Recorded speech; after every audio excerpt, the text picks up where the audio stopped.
So ayun, what's up? Sana All TV at New Zealand, syempre, proud Pinoy at laging pusong Pinoy. So ayun, sa video na ito mga master, ay mag-share ako ng mga job hirings papunta dito sa New Zealand. So ayun, kung ano yung mga agency na pwede nyong applyan, ano yung mga job hirings ngayon, ngayong April, anong petsa ngayon? April 24, 2024. So baka para sa iyo ang mga job opportunities na ito. Kung may kakilala kayo, may mga kaibigan kayo, itag nyo na, i-share nyo na ang video na ito. So ayun, bago ako magsimula, disclaimer lamang mga master. Disclaimer lamang, hindi ako recruiter, hindi ako affiliate, associate o kasapi ng mga agency na naipapasama ko sa aking mga vlogs. So wala akong connection sa kanila, hindi ako connected sa kanila, wala akong natatanggap ng mga komisyon, bonuses o kung ano mga anek-anek. So ginagawa ko lamang ito dahil gusto ko makapag-share ng opportunity sa mga kapwa ko, mga Pilipino na nangangarap makapunta at makapagtrabaho dito sa New Zealand. And anyway, gusto ko lang din linawan na ang take 2. So anyway, gusto ko lang din linawin na ang New Zealand ngayon is currently under recession. So ibig sabihin nun, medyo bagsak yung ekonomiya, may mga posibilidad tayo ng mga companies dito na magsara, may mga posibilidad na may mga kababayan tayong mawalan na naman ng mga trabaho kagaya nung nakaraang taon na umabot ng 750 yung mga kabayan nating nawalan ng trabaho. So dahil sa recession na yan. So despite sa recession na yan, may mga agencies pa rin na nag-hire ng mga workers papunta dito sa New Zealand. So dahil mayroon silang mga kliyente dito sa New Zealand. So ayun, ulitin ko, pakiusap mga master, wag kayo sa akin mag-apply dahil isa lamang akong gabay. So ayun, simulan na natin kung ano yung mga job hirings, ano yung mga agency. So marami ito. So ito ay galing lamang sa workabroad.ph na account.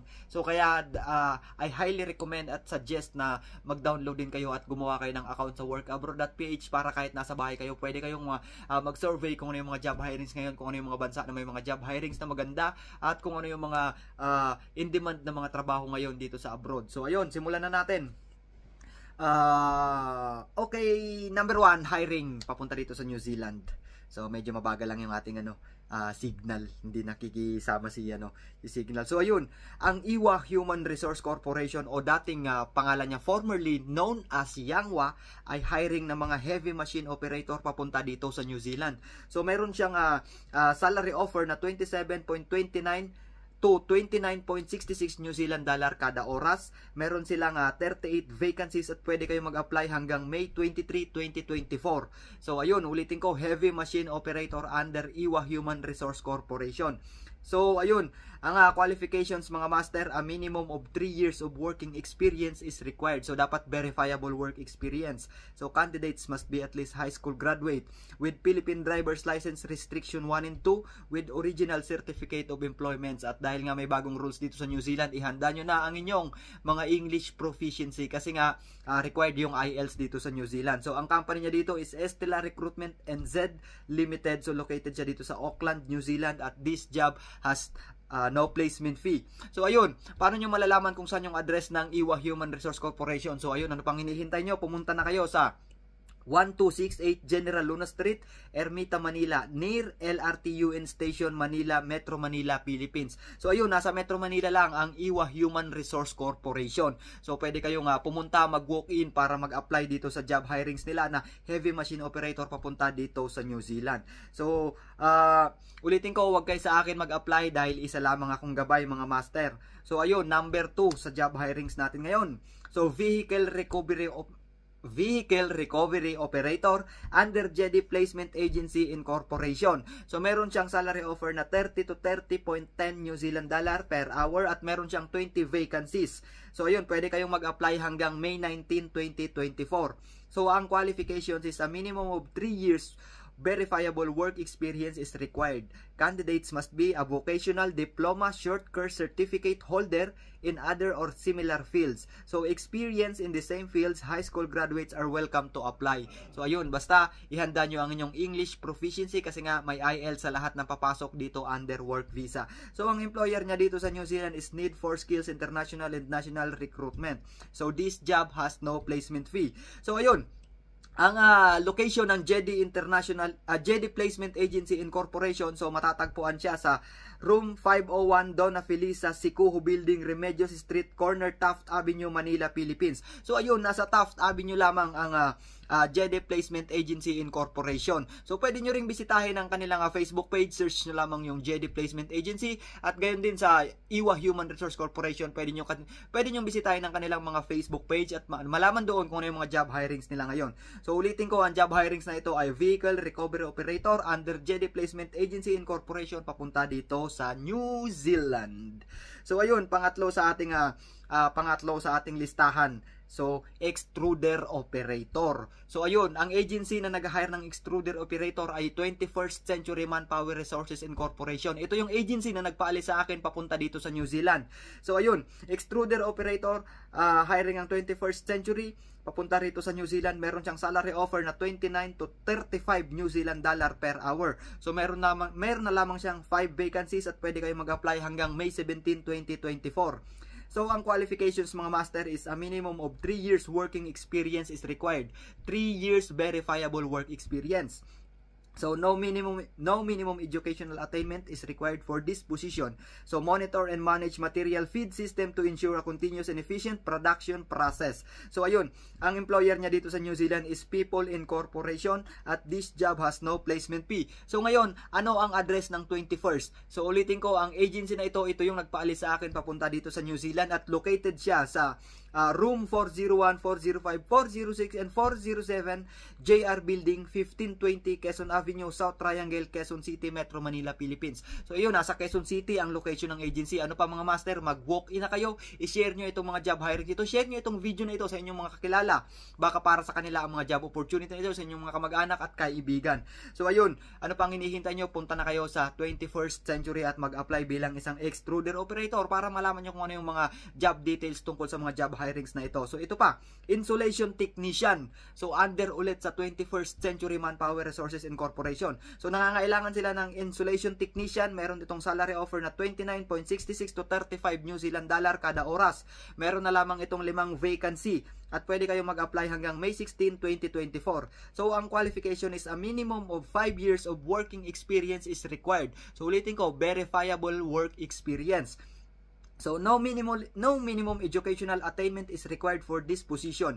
So, driver's license is required for this position. So, ayun, dapat may restriction na 1 and 2. And at the same time, kailangan mo hasain ang inyong English proficiency kasi required ang IELTS dito sa New Zealand. Ang employer dito ng job hiring na ito is People Incorporation at this job has no placement fee. So ulitin ko, ang address ng agency na 21st Century is JR Building, 1520 Quezon Avenue, South Triangle, Quezon City. So ano pang hinihintay nyo mga master? Baka para sa inyo ang mga job opportunity na ito, kaya mag-apply na kayo, pumunta na kayo sa mga agency. Ilalagay ko rin dito sa description sa baba yung mga address ng agency na yan.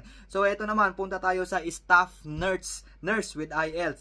So ayun, ang PNI International Corporation ay nangangailangan ng mga staff nurse with IELTS. So meron itong salary offer na 30 New Zealand dollar kada oras at meron itong 100 vacancies. Pwede kayong mag-apply hanggang May 11, 2024. So hanggang May 11 na lang ito. Qualification is a minimum of 3 years of working experience is required. So candidates must be a bachelor, college degree holder in nursing or similar fields, licensed nurse in accordance with Nursing Council of New Zealand, so IELTS passer. So ayun, para ito sa mga nurse, mga kaibigan nyo, baka may mga kakilala kayo, so papuntahin nyo na sa PNI International Corporation. So located siya sa Unit 203, 207, and 210, Estrata 2000, Don F. Ortigas, Pasig City, Metro Manila, Philippines. So nasa Pasig ang location ng PNI International Corporation. So anyway, ang mga agency na ito mga master ay mga rehistrado at lisensyado po ito ng POEA at may kakayahan ito na magpadala or mag-deploy ng mga workers papunta rito sa ibang bansa. So hindi lang dito sa New Zealand kundi around the world kasi lisensyado sila ng POEA, sorry. So ayun, para ito sa mga marble, granite, and tile setter. So ayun, uulitin ko, ang job hirings na ito is under Joblane International Manpower Services Incorporation. Nangangailangan sila ng marble, granite, and tile setter papunta dito sa New Zealand at may salary offer ito na 29 to 30 New Zealand dollar per hour. So dalawa na lang yung vacancy mga master. So pwede kayo mag-apply hanggang May 10, 2024. So ano pang hinihintay nyo? Kung may mga kilala kayong tile setter, granite tile setter, so baka para sa kanila ang job opportunity na ito, i-share nyo na ang video na ito para makatulong tayo sa kapwa natin. So ang qualification is a minimum of 5 years of working experience is required.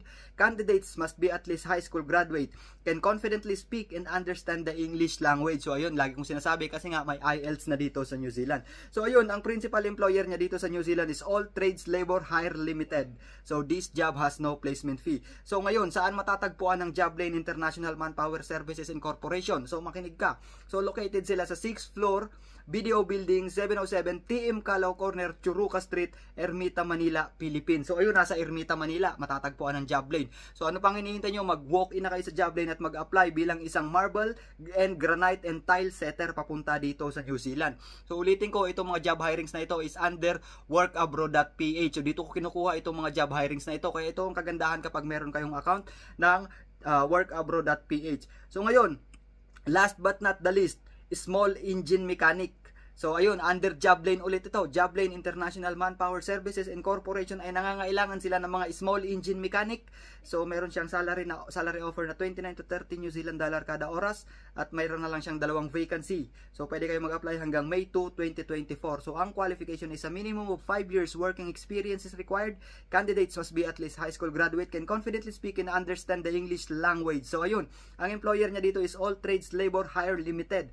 So ayun, pwede kayong bumisita o pumunta sa address ng agency na 6th floor, Video Building, 707 TM Calao Corner, Churuca Street, Ermita, Manila, Philippines. So ayun, lahat ng mga job hirings na nabanggit mga master ay may expiration date yung application. So ganun kasi talaga dito sa workabroad.ph, naglalagay sila ng expiration date. So halos lahat hanggang May lang yung expiration date nito. Kaya kung may mga kakilala, kaibigan kayo na nangangarap na makapagtrabaho dito sa New Zealand at pasok yung kanilang skills, qualifications dito sa hinahanap ng mga agencies na nabanggit, kagaya ng small engine mechanic, marble, granite and tile setter, staff nurse with IELTS, extruder operator, so insulation technician, vehicle recovery operator, heavy machine operator. Yan yung mga job hirings ngayon.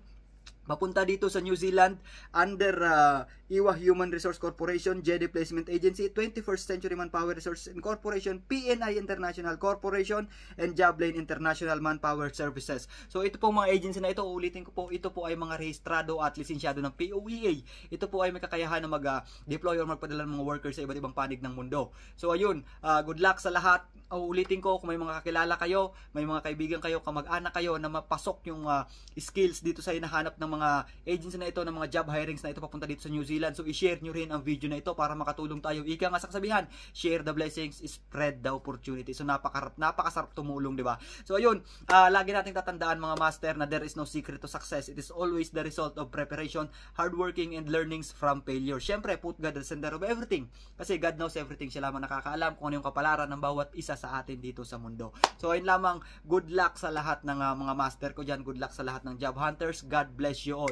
So ulitin ko, wag po kayo sa akin mag-apply dahil isa lamang po akong gabay. Hindi ako recruiter, affiliate o kasapi ng mga agency na ito. So ayun, ulitin ko ulit. Anyway, ang New Zealand ngayon ay under recession. So despite sa recession na yan, may mga agencies pa rin na nag-hire kasi may mga kliyente sila dito sa New Zealand. So ayun, dapat hasain nyo ang inyong English proficiency kasi nga may bagong rules dito na kailangan may IELTS, mag-IELTS kayo. So ayun, IELTS is International English Testing Learning System, tama ba? So ayun yun, correct me if I'm wrong. So ayun, comment na kayo kung mali yun. So ayun, ulitin ko, good luck sa lahat ng job hunters, baka para sa inyo ang job opportunity na ito. So ayun lamang, sana makatulong ang mga video na ito. Sana All TV at New Zealand, laging proud Pinoy at laging pusong Pinoy. Shout out sa lahat ng walang sawa at patuloy na tumatangkilik ng aking mga videos. Sana All TV.